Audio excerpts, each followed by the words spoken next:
Hi everyone, it's Tanya here, otherwise known as Tartan Taz. Welcome to part 2 of my contribution to the art collaboration between myself and Fran on the Edge. Hi Fran. So I confess I'm not opening this up in front of the camera. I have already opened it. I've actually taken a few days to really consider what I'm going to do with this particular canvas. So without further ado, let's reveal what I have been sent. Ta-da! Now I've had a few ideas over the past couple of days.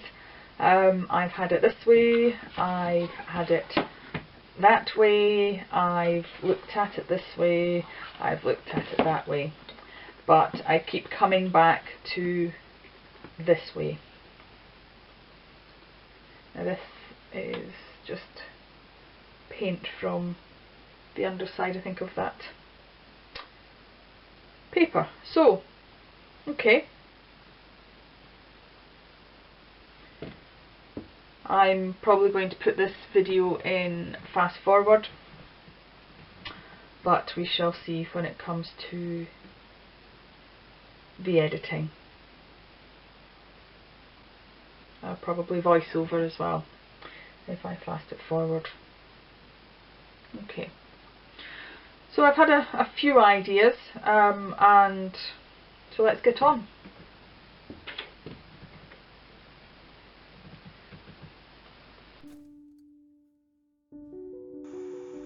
As you can see, I decided to fast forward and do a voiceover. I'm just deciding which sparkle medium I wanted to use for the fairy. I had a blue and a pewter grey. I decided to go with the blue. The fairy stencil itself is a fairy sitting on a moon, and I really didn't want a moon in the tree. So I have covered the part I didn't want to get in with clear sellotape, and that prevented any accidental medium from getting in there. I'm now taking an all pencil and I'm just outlining, just to give the tree some definition.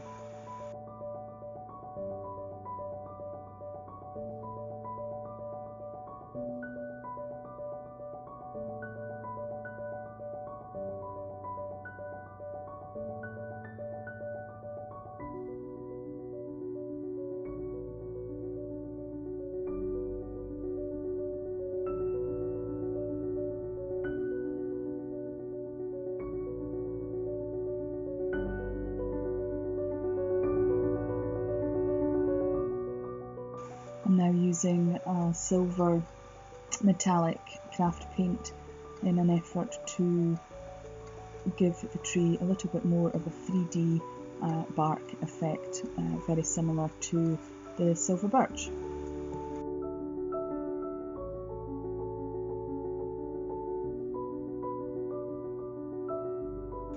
I really wasn't liking the extra branches that I was attempting to put on this, so I'm using a baby wipe to remove it.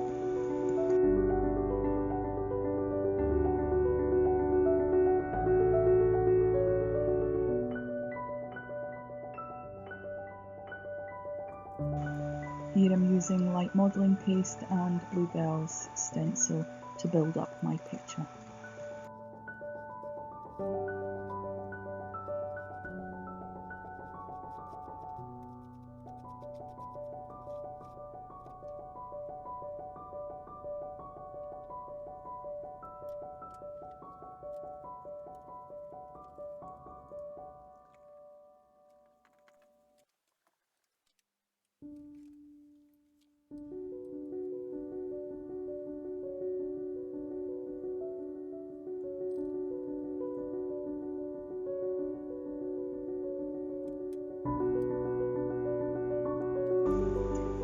toyed with the idea of using this stencil to put blades of grass, but I decided against it.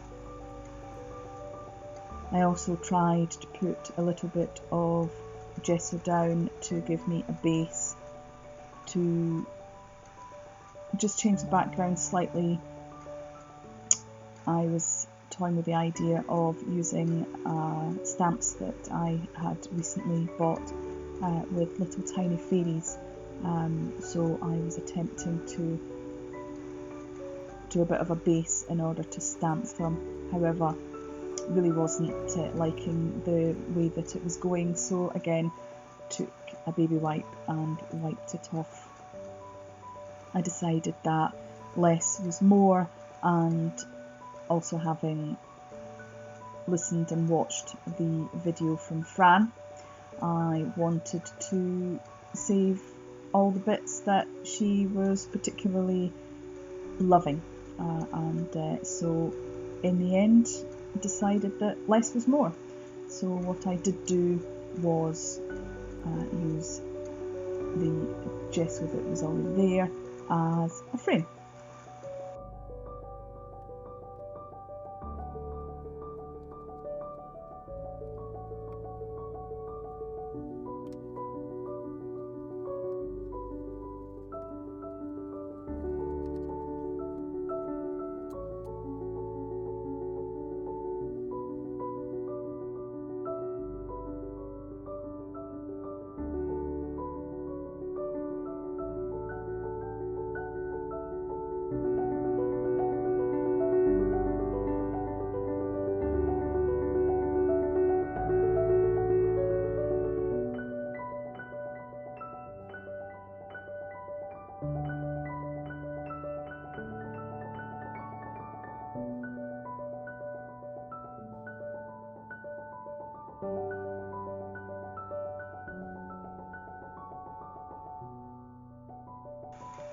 To colour the bluebells, I'm using acrylic ink and a water spray to let it drip and allow the modelling paste to just absorb the colour.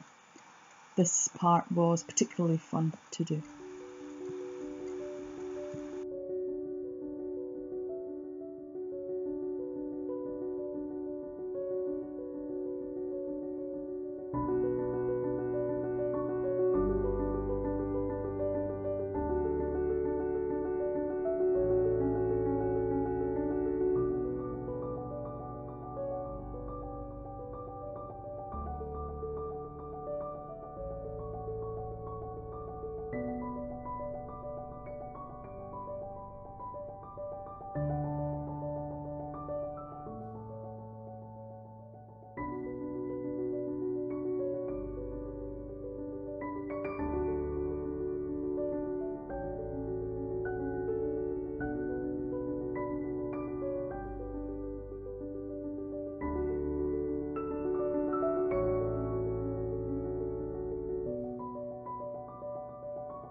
I thought I'd explain a little bit about what I'm doing here.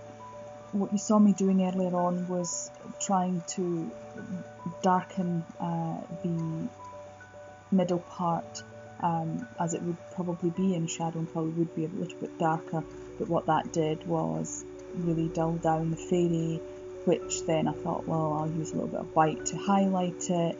That really didn't work at all, so went in with water on my brush and really took all of that out, which brightened up the background, which then allowed you to see the fairy again.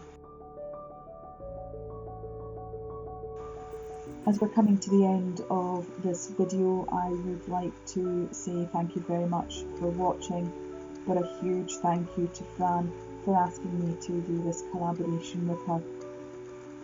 You have certainly challenged me with this background, Fran, as it was very glossy and I really had to think out of the box. But I do hope that you really like what I did eventually come up with.